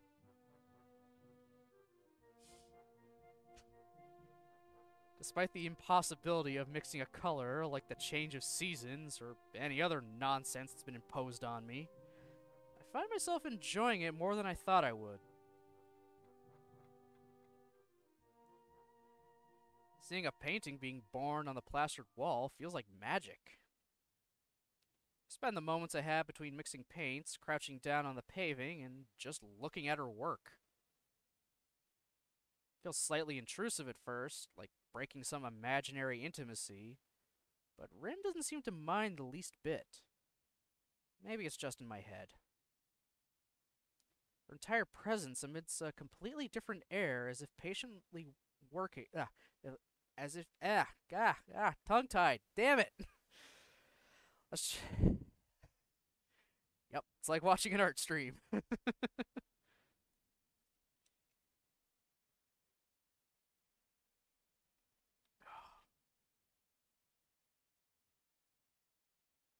I need to have a Keurig or something in my room so I can just have easier access to tea. Her entire presence emits a completely different air as she patiently works the details, adding layers of paint on top of other layers of paint, steadily moving her foot across the wall to add new shapes. When I manage to produce a passable mixture of paint, the rare smile on her face is oddly rewarding. Apart from the few words when discussing paint mixes, neither of us says a word for the longest time. Even those short discussions soon evolve into a shorthand, both of us developing and using weird impromptu code words for various paints and hues. As if there was some need to conserve words and breath and sound. I need to conserve breath, my god. We stay there late into the evening until it becomes too dark to paint properly.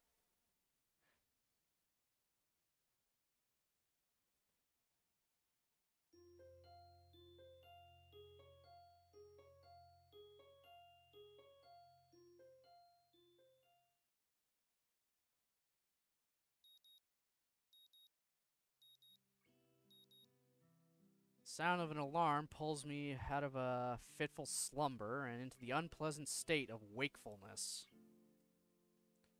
I linger under the blanket for a few minutes, gathering energy to rise up while making excuses as for why I already haven't. Honestly, I wouldn't mind staying here for all day. School is surprisingly exhausting after a long pause, and the culture shock still has not faded, I think. Still, despite getting an impression that skipping class is easy here, I don't think they're gonna let me get away with it that easily. And the nurse is bound to keep breathing down my neck when I talk of exercising as well. So eventually, I do rise up, swallow the morning medications, and put on my old soccer clothing. Thanks to my condition, I was exempted from taking part in gym classes at Yamaku, so I didn't get issued with a gym outfit. I'd order some to cover such a contingency, but wearing my old soccer clothes is kind of nostalgic. I can't use them for that anymore, so maybe they can get a new life this way. A bit like me. After all, if I'm gonna start taking care of myself, I can't afford to slack around. I'll start from the basics. Basics, which include keeping the rest of my body in shape, along with what little I can do to strengthen my heart. Maybe then I can go back to something approaching a normal life. Or at least something where I'm less likely to fall over dead at any minute. Hey, Hisao, you want to go to the worlds of David Cage and weird kung fu fighting Mayan monks and AIs? That was a hell of a stream last night, Aqua. Like, oh my god.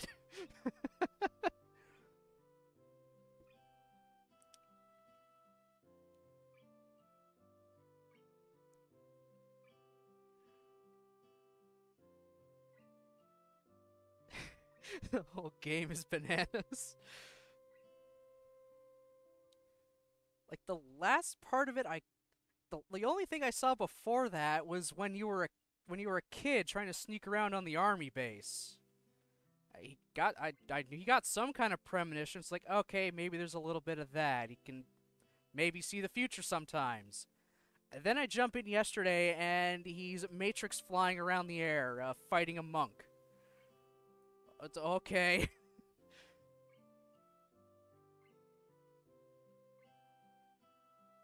Games are weird sometimes.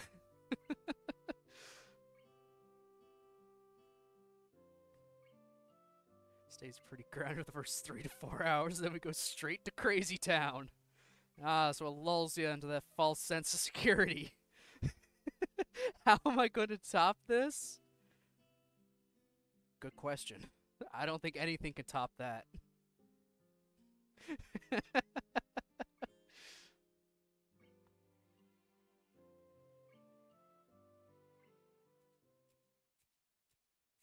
I'm surprised to discover I'm not the only one present at the track. Not just that, but it's a face I've seen before.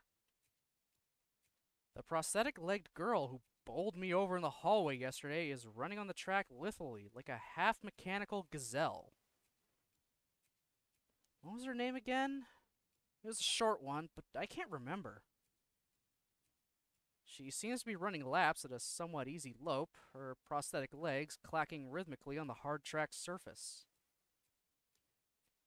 I wonder what reason she has for running this early in the morning. Maybe it's something akin to mine, and the nurse is oppressing the poor girl to jog just like he is oppressing me. I certainly wouldn't be here if it weren't for my health, and his prompting me to do so. And even with things being like they are, it's only because I wanted to get it out of the way early.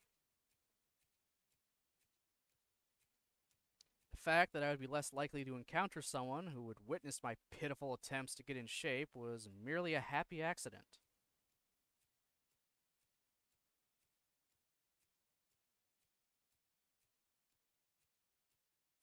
Which what, Jen?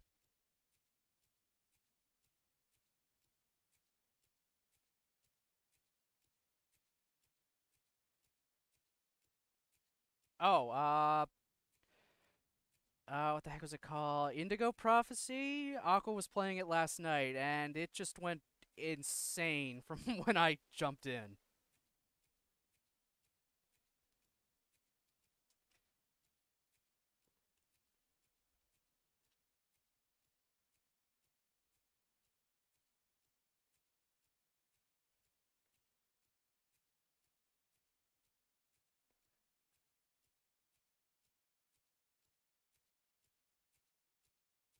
I'd leave, but it seems that my former assailant noticed me on her last lap.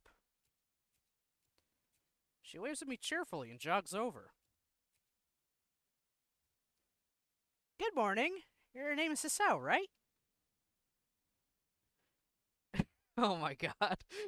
Yeah, it's the moment of truth.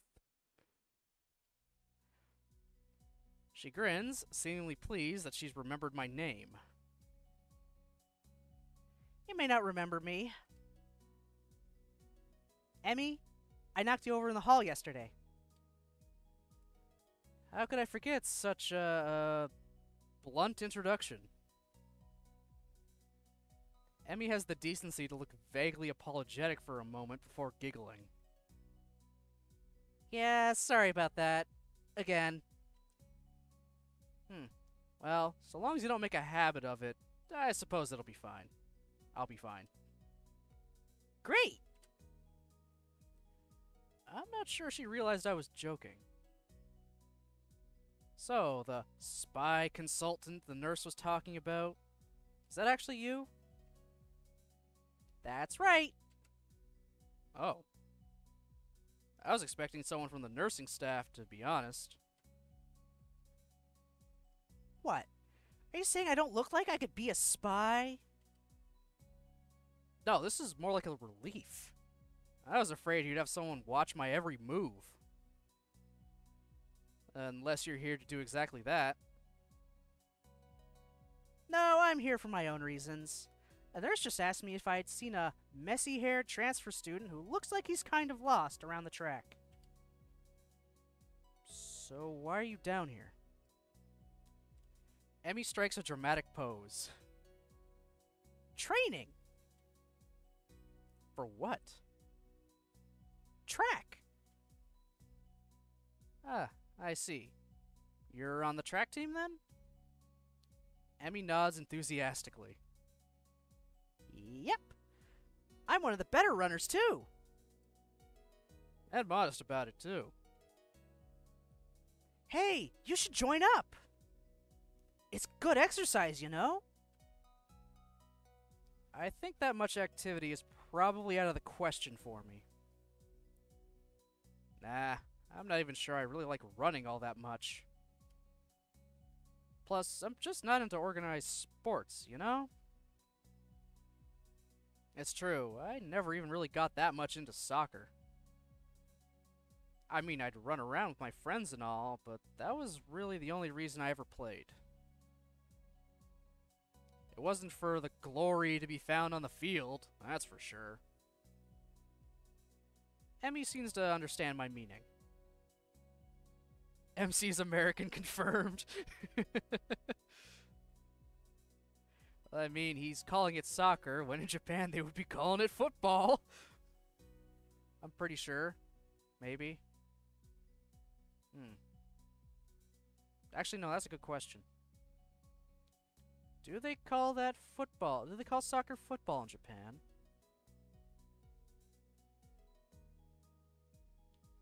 I'm tempted to say yes.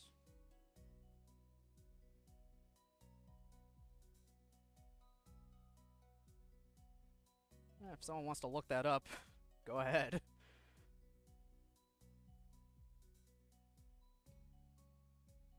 I see.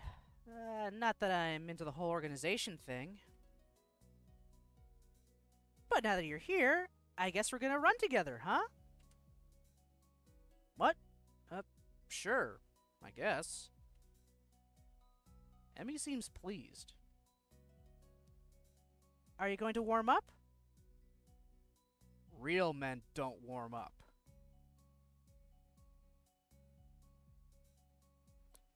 Oh my god, Hasao, I want to freaking beat your head in. Stop this macho bullshit. Oh no, you always should warm up. Bad Hisao. She scolds me enthusiastically, but then smiles and leans closer. Real men get pulled muscles, apparently. I hate warming up too. She laughs suddenly. Heck, I don't even have to stretch my legs. As if to confirm her statement, she bounces up and down a couple times, giving a passing impression of standing on a pair of springs. Her leg blades seem to be quite elastic. Let's go!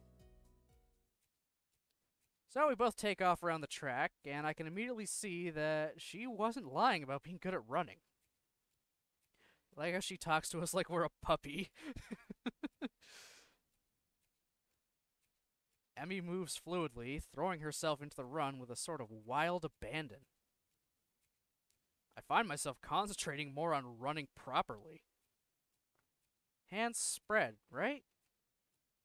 Something about hitting on the balls of your feet rather than the heels. I try to match my stride to Emmy's, but it's pretty difficult. Apparently, I'm not very good at it. Maybe Emmy could help me with that sometime. I'm really not feeling up to more than a couple laps today, and slow to a walk pretty quickly. Can't even be good at sports and games, huh? Dang.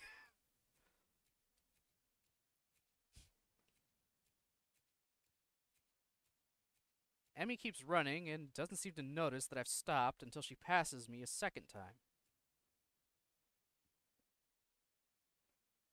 She quickly skids to a halt, breathing steadily in contrast to my own somewhat gasping demeanor. Finished already? I hang my head ruefully. Yeah. I'm not in very good shape right now. Emmy nods, then grins at me again. She seems to do a lot of smiling. Well, the important thing is you started, right?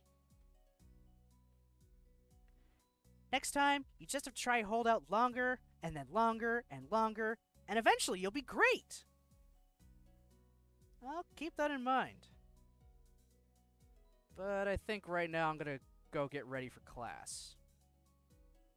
Shouldn't you? Emmy shrugs unconcernedly. Nah, I got plenty of time. I notice she's not wearing a watch. Are you sure? Another careless shrug. Not really. But I gotta finish my routine. See you later, Hisao. Yeah. See ya. Okay, so guess what, Jen? We're not gonna get on Emmy's route, at least not easily. At this point. I guess other decisions I made earlier locked me out of it. I don't know how.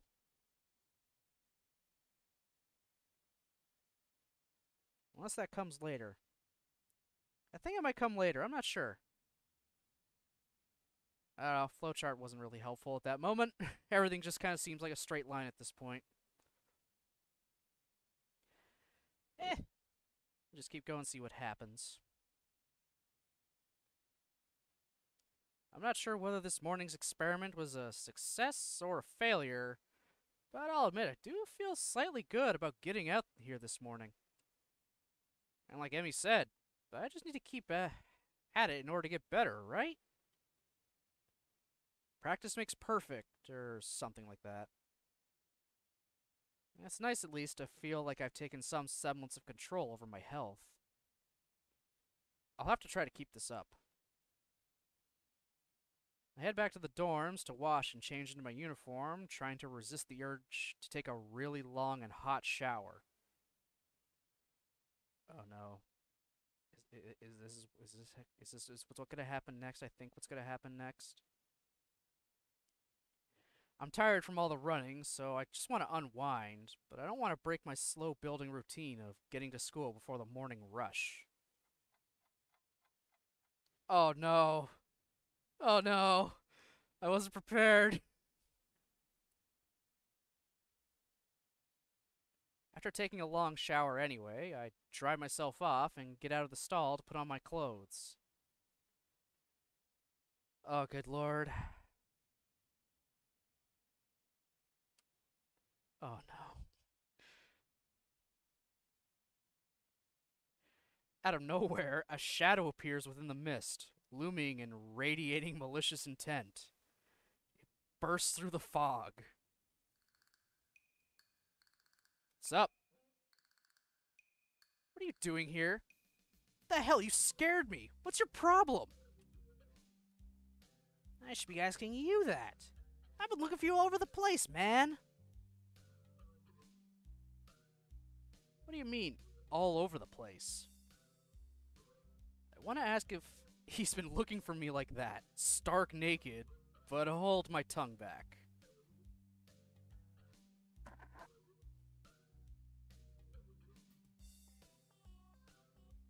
Yeah, I'm gonna try to avoid any bad ends if I can, because, I mean, 2 good ends already had me bawling.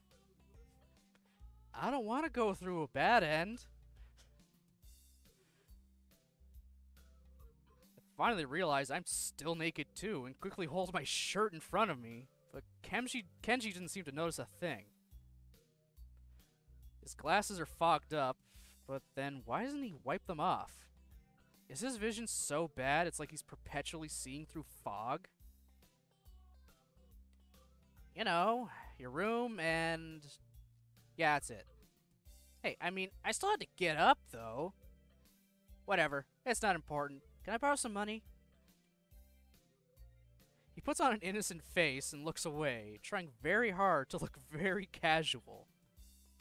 It doesn't work. He's as transparent as his window pane-sized glasses. Talking neutrally like this, wearing nothing, feels awkward.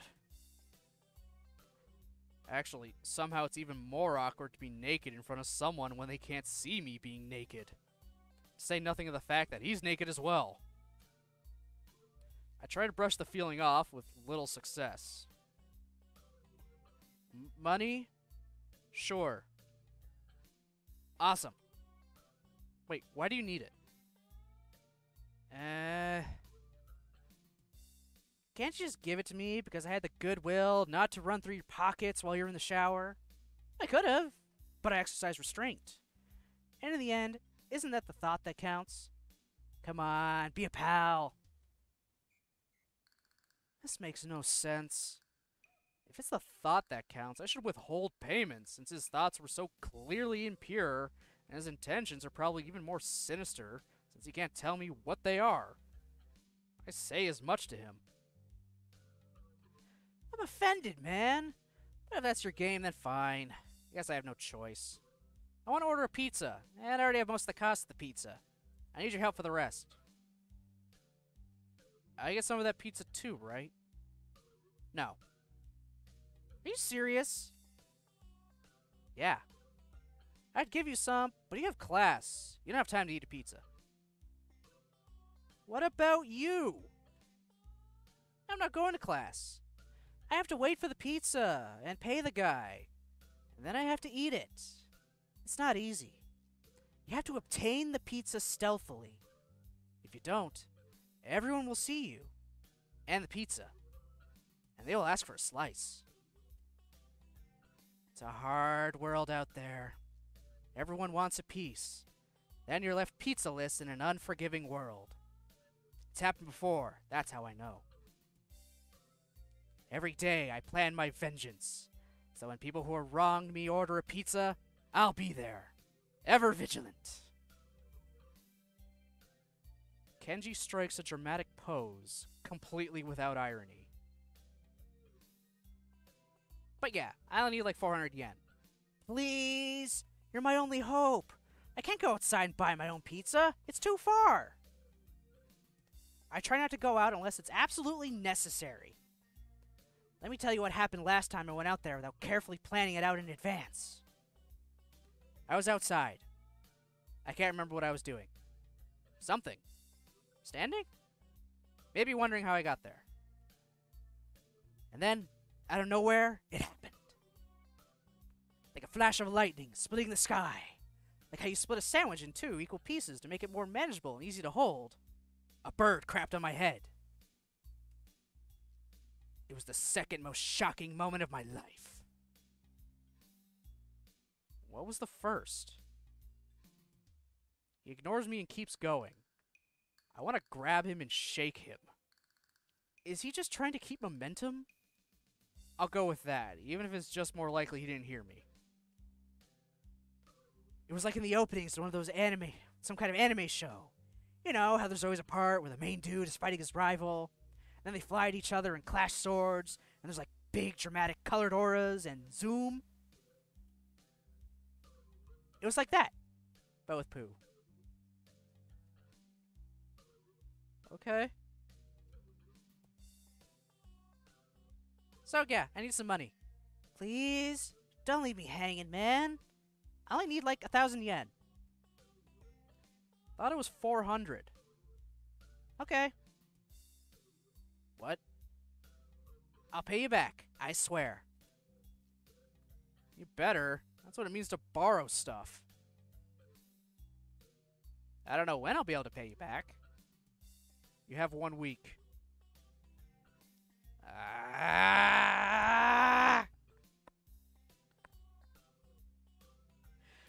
Bad end. We get none of the pizza.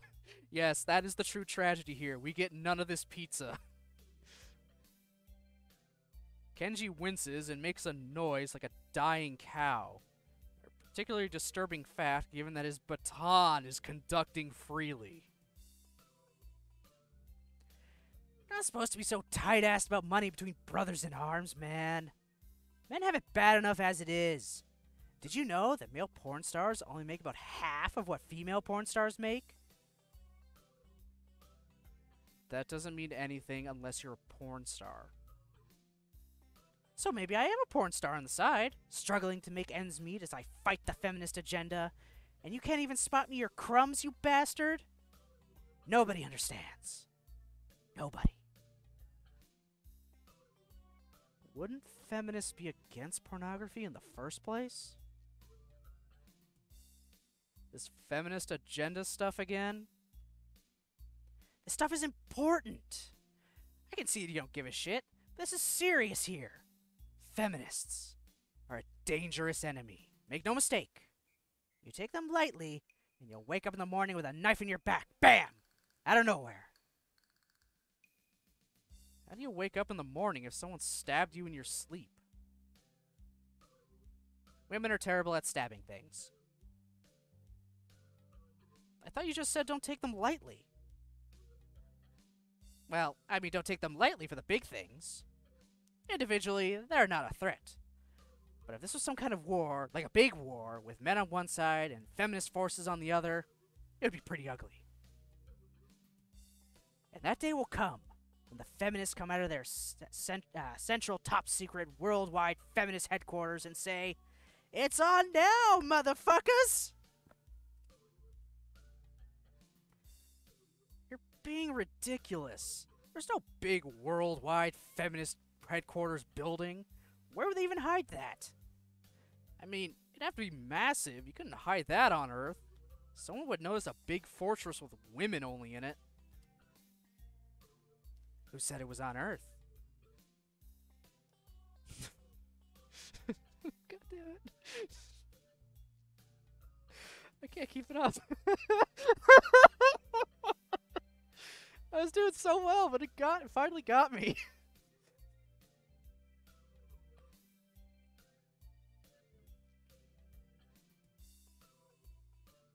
As I said last stream, I for one welcome our new feminist overlords. Or overladies, however you wish to be addressed.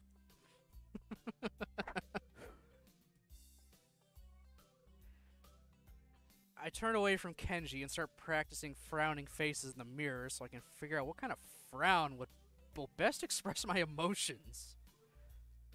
He can't see me from this distance anyway. Which unfortunately means he just keeps on ranting without any regard to sense or sensibility. Yeah, there's a war going on.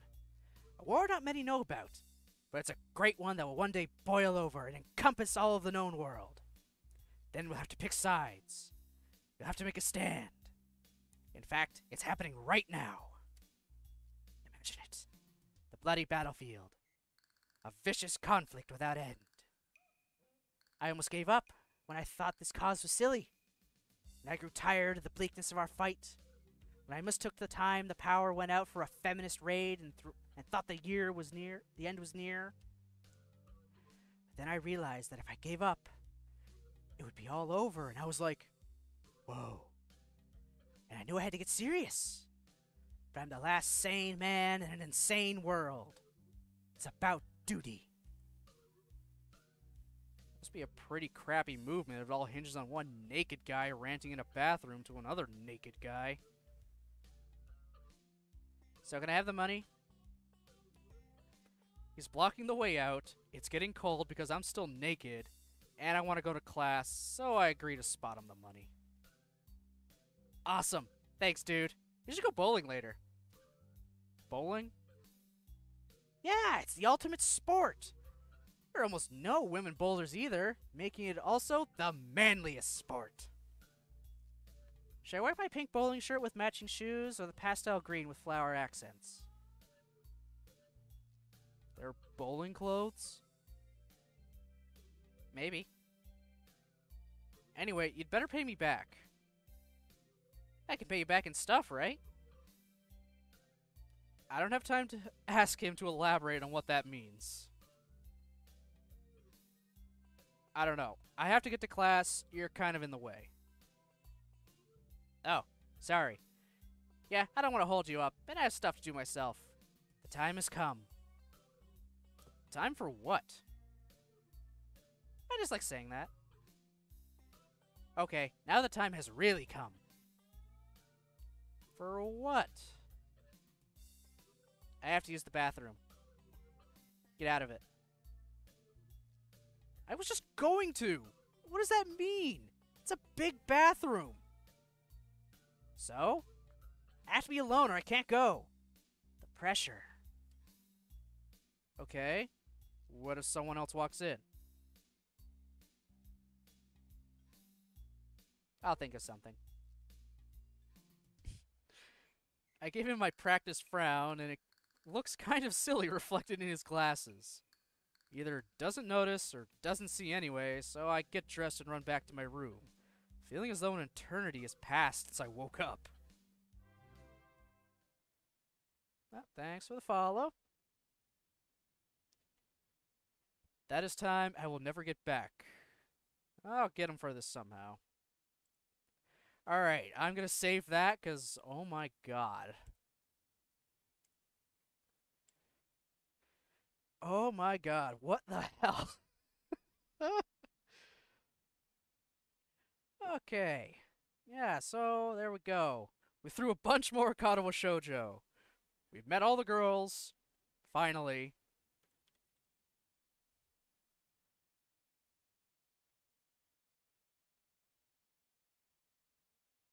Where did I upload it? I don't know what you mean.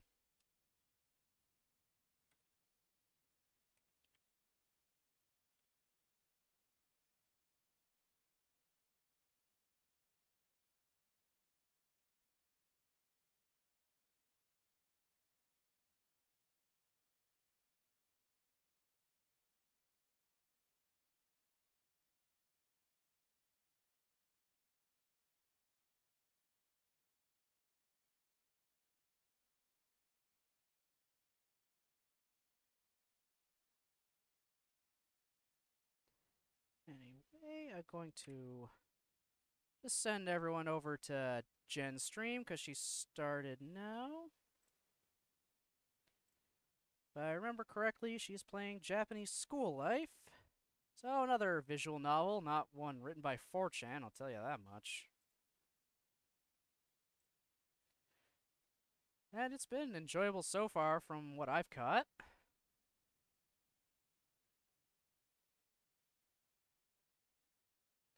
So I'll be back again tomorrow at 12 o'clock for Stardew. So if you care to tune in for some Stardew action, go right ahead. If you just want to see the rest of my schedule, it is up on Twitter.